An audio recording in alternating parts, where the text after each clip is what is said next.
അനേകരെ ആശയക്കുഴപ്പത്തിലാക്കിയിട്ടുള്ള ഒരു കാര്യമാണ് ദുഷ്ടന്മാരുടെ അഭിവൃദ്ധിയും ഭക്തന്മാരുടെ കഷ്ടപ്പാടുകളും. വിശ്വാസത്തിൽ ജീവിക്കുന്നു എന്ന് പറയുന്ന ആളുകൾ പോലും ഇടറിപ്പോയിട്ടുണ്ട് ഈ വിഷയത്തിൽ. ഇതിനെ സംബന്ധിച്ചുള്ള എല്ലാവരുടെയും ചോദ്യത്തിൻ്റെ ഒരു ഉത്തരം എന്നവണ്ണമാണ് 37-ാം സങ്കീർത്തനം പരിശുദ്ധാത്മാവ് നമുക്ക് നൽകിയിട്ടുള്ളത്. ആശയക്കുഴപ്പത്തിലായിരിക്കുന്ന ആരെങ്കിലും ഈ സന്ദേശം കേൾക്കുന്നുവെങ്കിൽ അവരുടെ മനസ്സിനെ തണുപ്പിക്കുന്ന, അവർക്ക് ബലം പകരുന്ന ചിന്തകളാണ് 37-ാം സങ്കീർത്തനത്തിൽ നമുക്ക് ലഭിക്കുന്നത്. അറവുശാലയിലേക്ക് കൊഴുപ്പിച്ചു കൊണ്ടുപോകുന്ന ഒരു കൊഴുത്ത കാളയെ നോക്കി ഒരിക്കലും ആരും അസൂയപ്പെടാറില്ല. ദുഷ്ടന്മാരായ, ദൈവമില്ലാത്ത, ദൈവത്തെ ദുഷിച്ച് ജീവിക്കുന്ന, ധനികന്മാരായി ജീവിക്കുന്ന, ആഡംബരത്തോടെ ജീവിക്കുന്ന അനേക മനുഷ്യരും കശാപ്പുശാലയിലേക്ക് കൊഴുപ്പിച്ച് അറക്കുവാൻ കൊണ്ടുപോകുന്ന അറവ് മൃഗത്തെ പോലെയാണെന്നാണ് ദൈവത്തിൻ്റെ വചനം നാം പഠിക്കുമ്പോൾ മനസ്സിലാക്കുവാനായിട്ട് സാധിക്കുന്നത്. അതുകൊണ്ട് ദുഷ്ടൻ്റെ അഭിവൃദ്ധിയും ഐശ്വര്യവും സമൃദ്ധിയും കാണുമ്പോൾ ദൈവഭക്തനായ മനുഷ്യരാരും അസൂയപ്പെടുവാൻ പാടുള്ളതല്ല. ദുഷ്ടൻ്റെ സമൃദ്ധി കൊണ്ട് അവനെന്താണ് പ്രയോജനം? അവൻ്റെ നാശത്തെയാണ് നമുക്ക് ഈ സങ്കീർത്തനത്തിൽ കാണുവാനായിട്ട് സാധിക്കുന്നത്. 1-ാമത്തെ വാക്യത്തിൽ ഇപ്രകാരം പറഞ്ഞിരിക്കുന്നു. 37-ാം സങ്കീർത്തനം 1-ാമത്തെ വാക്യത്തിൽ, ദുഷ്പ്രവൃത്തിക്കാരുടെ നിമിത്തം നീ മുഷിയരുത്. ഈ വാക്യം നമ്മോടൊക്കെ ദൈവത്തിന് സംസാരിപ്പാനുള്ള വാക്യമാണ്. നാം പലപ്പോഴും ദുഷ്പ്രവൃത്തിക്കാരുടെ നിമിത്തം വ്യാകുലപ്പെടാറുണ്ട്, ഹൃദയവേദന അനുഭവിച്ചിട്ടുണ്ട്, ഭാരപ്പെട്ടിട്ടുണ്ട്. ഇതിനൊക്കെയാണ് മുഷിയുക എന്ന പദം ഉപയോഗിച്ചിരിക്കുന്നത്. നീതിമാനായ മനുഷ്യൻ എന്താ ചെയ്യേണ്ടത്? അവൻ്റെ വഴി ദൈവത്തെ ഭരമേൽപ്പിക്കുകയാണ് ചെയ്യേണ്ടത്. ദൈവത്തിൽ ആശ്രയിക്കുക. അവൻ നീതിമാൻ്റെ വഴികളെ നേരെയാക്കും. ഒരു കർഷകൻ തൻ്റെ കലപ്പ കൊണ്ട് ഉഴുവുകയും ഉഴുവുചാലുകൾ കീറുകയും വിത്ത് വിതയ്ക്കുകയും ചെയ്തിട്ട് മുൻമഴയും പിന്മഴയും ലഭിക്കുവാൻ വേണ്ടി, വിളവ് നൽകുവാൻ വേണ്ടി ദൈവത്തിന് വിടുന്നത് നാം കാണാറുണ്ട്. അതിനപ്പുറം അവന് ഒന്നും ചെയ്യുവാനായിട്ട് കഴിയുകയില്ല.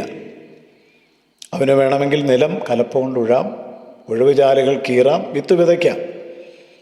എന്നാൽ ആകാശത്തെ മേഘം കൊണ്ട് മൂടുന്നതിനോ, മഴയോട് കൽപ്പിച്ചിട്ട് മഴ പെയ്യിപ്പിക്കുന്നതിനോ, സൂര്യനെ ഉദിപ്പിക്കുന്നതിനോ, മഞ്ഞുതുള്ളികളെ സൃഷ്ടിക്കുന്നതിനോ നിസ്സാരനായ മനുഷ്യന് കഴിയുകയില്ല.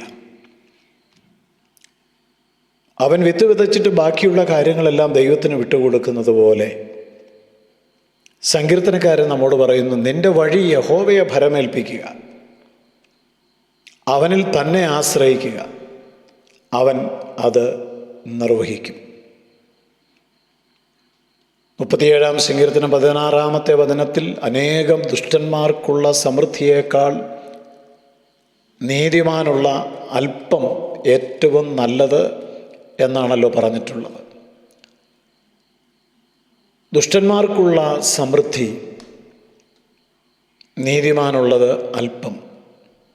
എന്നാൽ ഏതാണ് നല്ലതെന്ന് ചോദിച്ചാൽ നീതിമാനുള്ള അല്പമാണ് നല്ലത് എന്ന് തിരുവെഴുത്ത് നമ്മെ പ്രബോധിപ്പിക്കുന്നു. അതായത് ഉള്ളതിൽ സന്തോഷിക്കുന്ന ഒരു മനസ്സ് ആയിരിക്കുന്നു നീതിമാൻ്റെ മനസ്സ്. ദുഷ്ടഹൃദയത്തിന് ഈ ലോകം മുഴുവൻ കിട്ടിയാലും സന്തോഷമില്ല. ലോകം മുഴുവൻ നേടിയാലും അവൻ്റെ ഉള്ളിൽ ദൈവിക സമാധാനമില്ല. ഭാവിയെക്കുറിച്ച് അവന് യാതൊരു പ്രത്യാശയുമില്ല. എന്നാൽ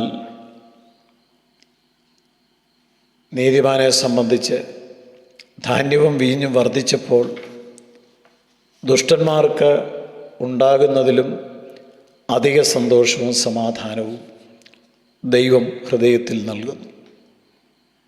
ഒരു വ്യക്തി സമാധാനത്തോടെ ജീവിക്കണം എങ്കിൽ തീർച്ചയായും ആ വ്യക്തി നീതിമാനായിരിക്കണം. പ്രവൃത്തികളാൽ ആർക്കും നീതിമാനാകുവാൻ സാധ്യമല്ല. നീതിമാൻ ആരുമില്ല, ഒരുത്തൻ പോലുമില്ല. എല്ലാവരും പാപം ചെയ്തവരാണ്. എന്നാൽ ദൈവം നീതീകരിക്കുന്നവനാണ് നീതിമാൻ. ദൈവലംഘനം ക്ഷമിച്ചും പാപങ്ങൾ മറച്ചും കിട്ടിയ മനുഷ്യനാണ് നീതിമാൻ. ദൈവം അകൃത്യം കണക്കിടാതെയും ആത്മാവിൽ കപടമില്ലാതെയും ഇരിക്കുന്നവനാണ് നീതിമാൻ.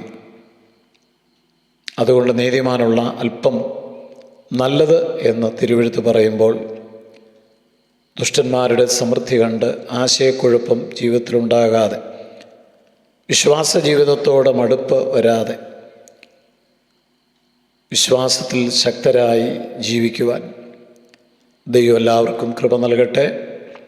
ഞങ്ങളുടെ ദൈവമേ, സ്വർഗീയ പിതാവേ, അങ്ങയുടെ നല്ല വചനങ്ങൾ ഞങ്ങൾ അനുസരിക്കട്ടെ. അവിടുത്തെ കൃപ അതിനെ ഞങ്ങൾക്ക് നൽകണം. ക്രിസ്തുയേശുവിൻ നാമത്തിൽ തന്നെ. ആമേൻ.